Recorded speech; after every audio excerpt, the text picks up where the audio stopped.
बिहार, पश्चिम बंगाल, उत्तर प्रदेश, झारखंड और उड़ीसा, इन तमाम धरती से कोने कोने से भारी तादाद में मुसलमानों निकल कर आ रहे हैं पटना के गांधी मैदान में। और आज जो 29 जून को 2025 को जो गांधी मैदान के धरती पर आ रहे हैं इन तमाम स्टेट से और बिहार के कोने कोने से, आज जो स्टेज से बयान किया जाएगा, दहाड़ा जाएगा, ये पूरी दुनिया को मैसेज जाएगा और पूरी दुनिया को पता चलेगा कि मुसलमानों के शरीयत के साथ खिलवाड़ हुकूमतों के लिए कितना बड़ा महंगा पड़ता है। हुकूमत, तुम्हारे पास मंत्री है, तुम्हारे पास सेना है, तुम्हारे पास ताकत है। मुसलमान तुम्हारे से कुछ नहीं मांगता है। मुसलमान अपने आप अपने शरीयत के मुताबिक वो जीना चाहता है। जब मुसलमानों के शरीयत के साथ खिलवाड़ करोगे तब मुसलमान जागेगा और तुम्हारे खिलाफ बड़ा एहतजाज करेगा। जब एहतजाज शुरू करेगा तुम्हारे रातों का नींद हराम हो जाएगा। मुसलमानों को आज तक तमाम तरह के पार्टी जो अपने आप को सेकुलर पार्टी कहा जाता है, कहलाता है, झूठे झूठे वादों में बीजेपी का डर दिखाकर सिर्फ वोट लेने का काम किया है। जब मुसलमानों की शरीयत के खिलाफ, जब मुसलमान नौजवानों पे मॉब लिंचिंग, जब मुसलमान कम्युनिटी पे अत्याचार किया जाता है तो खुल करना कोई विरोध प्रदर्शन करता है, खुल करना कोई रोड जाम करता है, खुल करना कोई सरकार के खिलाफ बोलता है। आज इस पटना के गांधी मैदान से जो मैसेज जाएगा, ये पूरे हिंदुस्तान के मुसलमानों के सियासी लहजा से बेदार होना होगा। तुम्हें मानना होगा कि बिहार में 22% मुसलमानों की तादाद है। कहाँ है तुम्हारा रहनुमा? कहाँ है तुम्हारे सियासी पार्टी? कहाँ है तुम्हारा लीडर? पूरे हिंदुस्तान में एकमात्र लीडर है असदुद्दीन ओवैसी। बैरिस्टर असदुद्दीन चीख चीख के कहते हैं, वो पश्चिम बंगाल भी जाते हैं, बिहार भी आते हैं, उड़ीसा भी जाते हैं, झारखंड भी जाते हैं। तमाम जगह जाकर चीख चीख के कहते हैं, मुसलमानों हम तुम्हें गद्दी देने के लिए आए हैं, हम तुम्हें कुर्सी देने के लिए आए हैं, तुम सियासी लहजा से बेदार हो जाओ। मुकेश सहनी का पूरे बिहार में 3% मात्र उसका जाति का पार्टी, उसका जाति का वोटर है, लेकिन उन्होंने पार्टी बना के सरकार से 5-5 सीट लेने का काम करता है, मंत्री बनने का काम करता है। मांझी, जीतन राम मांझी, एक मुसहर, एक दलित, वो अपना अधिकार जानता है। उनका मात्र 6% है पूरे बिहार में, लेकिन वो पार्टी बनाकर सरकार में रहने का काम करता है, सरकार गिराने का काम करता है। वो अपना अधिकार अपने कौम के लिए लड़ता है। जिस कौम को अल्लाह ताला ने कहा है मुसलमानों तुम मुत्तहिद हो जाओ, तुम दुनिया में लीड करने के लिए आए, तुम दुनिया का लीडर हो, लेकिन आज मुसलमान हजारों फिरकों में बिखरे हुए नजर आ रहे हैं। कोई भी 2 कौड़ी का पार्टी बनाता है, मुसलमानों की हमदर्दी में सिर्फ बोल देता है तो हम मुसलमान उनके तरफ चले जाते हैं। लेकिन मुसलमान आज तक ये नहीं सोचा है कि हमारे असल मकसद के लिए हमारे लड़ाई कौन लड़ा है। हम साफ कह देना चाहता है पटना के इस गांधी मैदान से, कोई हमदर्दी वाला बात बोलने से आपका लड़ाई, आपका हक और आपका अधिकार नहीं दिला पाएगा। आज देख सकते हो 3 तलाक के खिलाफ कानून लागू किया गया, हमारे वक्फ बिल के खिलाफ कानून लागू किया गया, हमारे वक्त जो आबा उस्ताद ने जो दान देने का काम किया है, मुस्लिम कम्युनिटी को आगे बढ़ाने के लिए जो प्रॉपर्टी देने का काम किया है, आज उस प्रॉपर्टी पे सरकार का कब्जे नजर है। सरकार उसे हड़पना चाहता है। अरे सरकार, अरे मोदी सरकार, तुम्हारे मंत्री को हजारों करोड़, 25-25 हजार करोड़ गबन करके चला जाता है।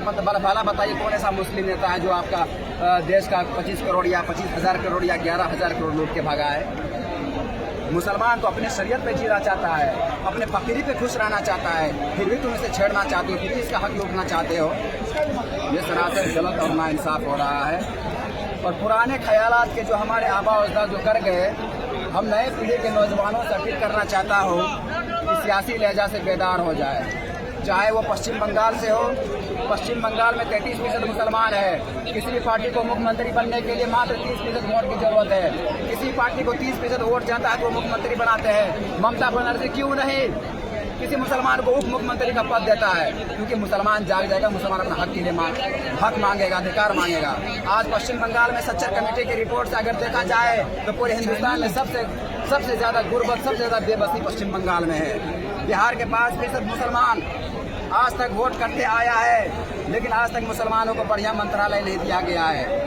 असदुद्दीन ओवैसी के पार्टी का जो 5 विधायक थे, शहनवाज उनको तोड़ कर भगाने का काम किया, तेजस्वी के साथ जाने का काम किया, लेकिन उनको मंत्रालय दिया तो सबसे गिरा हुआ मंत्रालय दिया। तेजस्वी को कहा हुआ कि 22% मुसलमानों का वोट लेते हैं, कम से कम स्वास्थ्य मंत्रालय भी दे दे। मुसलमानों को कोई जगाने के लिए, कोई बेदार करने के लिए काम नहीं आएगा। सिर्फ 1000 किलोमीटर दूर बैठ के ट्वीट कर देता है मुसलमानों के पक्ष में, तो हाहाकार मच जाता है कि मुसलमानों के पक्ष में ये बोला वो बोला, हमारा लीडर वो है वो है। बिहार के 22% मुसलमानों, तो अपने क़यादत का लीडर बनाओ, तुम अपने आप का पार्टी बनाओ, तुम्हें लड़ना होगा और तुम्हें हक अधिकार लेना होगा। तुम ये मत सोचो कि हम 22% मुसलमान क्या कर सकते हैं। 22% मुसलमान अगर 22 विधायक भी जीत के लाता है ना अपने पार्टी के लिए, तो सरकार बना सकता है, गिरा सकता है। उत्तर प्रदेश का 28% मुसलमानों, तुम अपना पार्टी बनाओ, तो अपने हक और क़यादत की लड़ाई लड़ो। अगर तुम उत्तर प्रदेश में 50 विधायक जीत के लाते हो ना, तो अखिलेश का नींद हराम होगा, वो तुम्हें पद देगा। झारखंड के 16% मुसलमानों, तो अपना पार्टी बनाओ, तो अपने क़यादत की लड़ाई खुद लड़ो। अगर तुम्हारे पास 20 विधायक आ जाएगा ना, तो सरकार गिर सकता है, बन सकता है। कोई सरकार तुम्हारे हेल्प नहीं करेगा, कोई सरकार तुम्हें उन्नति या तुम्हारी तरक्की नहीं देखेगा। तुम्हारे क्षेत्र में अगर पढ़ा लिखा होनहार और काबिल लीडर है, काबिल विधायक है, 25 जो पटना के गांधी मैदान से वक्फ बिल का जो कन्वेंस है और कॉन्फ्रेंस है, बड़े पैमाने पर है। आप देख सकते हैं लाखों के तादाद में, सुबह सवेरे अभी सूरज उग रहा है और देख सकते हैं कि लाखों के तादाद में लोग आ चुके हैं। और यकीन मानिए कि कुछ ही घंटों में ये पूरा का पूरा गांधी मैदान लगभग 10 लाख की तादाद में भर जाएंगे। 2 घंटे के अंदर में अभी कम से कम 2 लाख लोग पहुंच चुके हैं। लेकिन आप देख सकते हैं कि 10 बजते 10 लाख की तादाद में लोग गांधी मैदान में इकट्ठा कर मिलेंगे। और देख सकते हैं यहाँ बड़े बड़े उलमा इकराम भी आएंगे, बड़े बड़े लीडर भी आएंगे। आज देखेंगे कि किस लहजे से, किस नीयत से सरकार को ललकारते हैं और सरकार से मांग करते हैं। और ये मैसेज हिंदुस्तान में बड़े बड़े दिल्ली के कोने कोने में हुआ है कॉन्फ्रेंस। लेकिन मैं कहता हूं कि बिहार से बड़े बड़े इनकलाबी पैदा हुआ है, क्रांति आया तो बिहार से आया है। और बिहार के आज इस धरती से जो मैसेज जाएगा, ये क्रांति लाएगा, इनकलाब लाएगा, बदलाव लाएगा और वक्फ बिल वापस लेने के लिए मजबूर हो जाएगा सरकार। सर, यहाँ जो है वक्त बचाओ है ना कॉन्फ्रेंस, यानी वक्त बचाओ दस्तूर बचाओ कॉन्फ्रेंस रखे हैं। क्या ये वाकई जो है ये बिल मतलब रिजेक्ट होगा, यानी ये इनकलाब लेके आएगा? देखिए, सरकार फुल बहुमत से और यहाँ तक कि नीतीश भी उनके सहयोगी में, वो चुप्पी साधे हुआ है, कुछ बोल भी नहीं रहा है। वो चुप्पी साधते साधते मुसलमानों का वोट भी ले लेता है। लेकिन यहीं से पता चलेगा, पटना के गांधी मैदान से बगल में नीतीश कुमार बैठा हुआ है, कि आज नीतीश कुमार इस पर क्या रिएक्शन लेता है, क्या एक्शन लेता है, क्या वो पार्टी के साथ बने रहता है जो मुसलमानों को बर्बाद करना चाहता है। और मोदी सरकार से मैं कह देना चाहता हूँ कि बिहार हिंदुस्तान में कम से कम 40 करोड़ की आबादी मुसलमान है। हम जो भी 5 रुपया या 10 रुपया किसी भी चीज़ को खरीदते तो हमारा भी टैक्स जाता है और हम भी बराबरी का हिस्सेदारी है, बराबरी के हकदार है। अगर हम पे बार बार उंगली और तनकीद किया जाएगा और हमें मिटाने का काम किया जाएगा, तो जब हमें हमारे कौम को मिटाने का काम किया तब तक ये उभरा है और बड़े पैमाने से उभरेगा और जालिम हुकूमत को सर झुकाने पर मजबूर कर दिया जाएगा। ये तो वक्त बिल है, ये तो कुछ नहीं हमारे नज़रों में। लेकिन जब मुसलमान जागता है ना, तो बड़े पैमाने पर इनकलाब आता है। बड़े बड़े सूरवीर हो या फिरौन हो, कि जब भी हिंदुस्तान को लहू की ज़रूरत पड़ी है, खून की ज़रूरत पड़ी है, तो सबसे पहले मुसलमान गर्दन कटाया। अंग्रेजों के खिलाफ आज़ादी का जंग अगर छिड़ा है, बिल्कुल फूंका है, तो मुसलमानों ने फूंका है। 1857 बहादुर शाह जफर जो बादशाह थे, लाल किला के अंदर से ललकारा, ये मुसलमानों जागो, ये तुम्हारे वक्त है, तुमने बादशाहत खूब किया, अभी वक्त है गर्दन कटाने का। तो बहादुर शाह जफर का सबसे पहले उनका दोनों बेटा का गर्दन कटा। अंग्रेजों ने उसे गला काट के उसके दस्तरखान पर रख दिया था रमजान के महीना में, इनके गोश्त तुम रोजा खोलो, ये हमारी कुर्बानी है। अशफाकुल्ला खान, वीर अब्दुल हमीद, जिन्होंने अकेला पाकिस्तान के 16 टैंक को तबाह करने का काम किया। पाकिस्तान काफी हद तक हिंदुस्तान में घुस गया था, लेकिन वीर अब्दुल हमीद ने अकेले बालों में छुपकर 16 टैंक को तबाह करने का काम किया है। अगर हम देश के लिए लड़े हैं तो बड़े पैमाने पर हम इतिहास गवाह है कि हमने कितना बलिदान दिए है, कितना खून बहाया है और कितना लड़ाई जीते हैं। और अभी भी जो ऑपरेशन सिंदूर दिया गया है, तो सबसे पहले मुसलमानों ने, मुस्लिम बहन ही ने ऑपरेशन का अंजाम दिया है और सफल अंजाम रहा है। पाकिस्तानियों का मुंह तोड़ जवाब दिया है।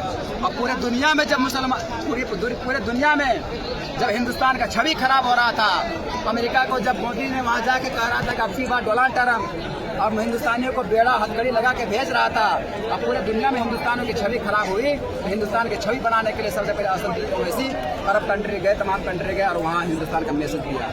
छवि बनाने में मैसेज हिंदुस्तान के मुसलमान, लड़ाई लड़ने वाला हिंदुस्तान के मुसलमान और हुकूमत मुसलमानों को दबाने का काम किया जाता है। मैं हुकूमत से कह देना चाहता हूँ, मोदी सरकार से, आप मुसलमानों को दबा नहीं रहे हो, आप देश विरोधी हो, देशभक्ति को कुचलने का काम कर रहे हो।